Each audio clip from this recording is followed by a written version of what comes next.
ಅವ್ರು ಯಾರು ಹಸ್ಕೊಂಡು ಹೋಗ್ಬಾರ್ದು ಅಂದ್ಬಿಟ್ಟು ಒಂದು ನಾವು ದೀಪಕ್ ಅವರು, ಶಿವರಾಜ್ ಅವರು, ಚಂದ್ರು, ಅಜಿಕೆಟಿ ಗ್ರೂಪ್, ಚಂದ್ರು ಅವರು, ಲಿಂಗರಾಜ್ ಎಲ್ಲ ಟೋಟಲ್ ಸೇರಿ ಎಲ್ಲಾರು ಸೇರಿ ಹಸ್ಕೊಂಡು ಯಾರು ಹೋಗ್ಬಾರ್ದು, ಫಿಲಮ್ ನೋಡ್ಕೊಂಡು ಖುಷಿಯಾಗಿ ಹೋಗ್ಬೇಕು. ಎಲ್ಲಾ ಥಿಯೇಟರ್ ಬಂದು ಎಲ್ಲಾ ಜನರು ಫಿಲಮ್ ನೋಡಿ ಡಿವಿಸಿ ನಮ್ಮನ್ನ ಸಕ್ಸಸ್ ಮಾಡ್ಬೇಕು ಅಂತ ಈ ಸಮಯದಲ್ಲಿ ಕೇಳ್ಕೊಂತಿದ್ವಿ.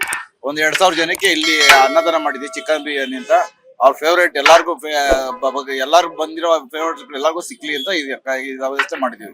ದರ್ಶನ್ ಅವ್ರ ಹೊರಗಡೆ ತುಂಬಾನೇ ಖುಷಿ ಪಟ್ಟಿರೋರು, but like in case Darshan ಅವ್ರ ಈ ವಿಡಿಯೋ ನೋಡ್ತಿದ್ರೆ ಏನ್ ಹೇಳ್ತಾರೆ ಸರ್? ಅವರು ಅಲ್ಲೇ ಇರ್ಲಿ ಎಲ್ಲೇ ಇರ್ಲಿ ಅವ್ರ ಅಭಿಮಾನಿಗಳಂತೂ ಖುಷಿಯಾಗಿ ಇದ್ದೇ ಇರ್ತಾರೆ. ಎಲ್ಲ ಈ ಫಿಲಮ್ ನ ಸಕ್ಸಸ್ ಮಾಡೇ ಮಾಡ್ತಾರೆ. 100% ನಾವ್ ಹೇಳಕ್ ಇಷ್ಟಪಡ್ತೀವಿ. ಸರ್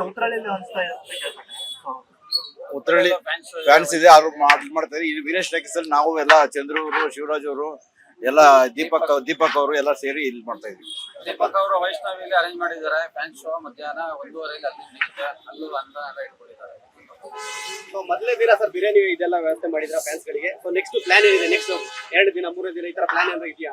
ನೆಕ್ಸ್ಟ್ ಪ್ಲಾನ್ ಮಾಡ್ತೀನಿ ಸರ್. ಅದನ್ನ ಇನ್ನೂ ತುಂಬಾ ಈ ತರ ಮಾಡ್ತಾನೆ ಇರ್ತೀವಿ ಸರ್.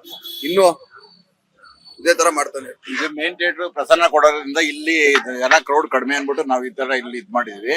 ಇದೇ ಮೇನ್ ಥಿಯೇಟರ್ ಕೊಟ್ಟಿದ್ರೆ ಇಲ್ಲಿ ನಾವು ಇನ್ನೂ ಸಕ್ಸಸ್ ಆಗಿ ಮಾಡ್ತೀವಿ sir. Okay, thank you. Latest ಹಾಗೂ ಇಂಟ್ರೆಸ್ಟಿಂಗ್ ಸುದ್ದಿಗಳಿಗಾಗಿ ಬಾಸ್ ಟಿವಿ ಕನ್ನಡ ಚಾನೆಲ್ನ ಸಬ್ಸ್ಕ್ರೈಬ್ ಮಾಡಿ. ಹಾಗೆಯೇ ಬೆಲ್ ಐಕಾನ್ ಪ್ರೆಸ್ ಮಾಡಿ. ಇದರ ಜೊತೆಗೆ ಫೇಸ್ಬುಕ್, ಇನ್ಸ್ಟಾಗ್ರಾಮ್, ಎಕ್ಸ್ ನಲ್ಲೂ ಮಿಸ್ ಮಾಡದೆ ಫಾಲೋ ಮಾಡಿ.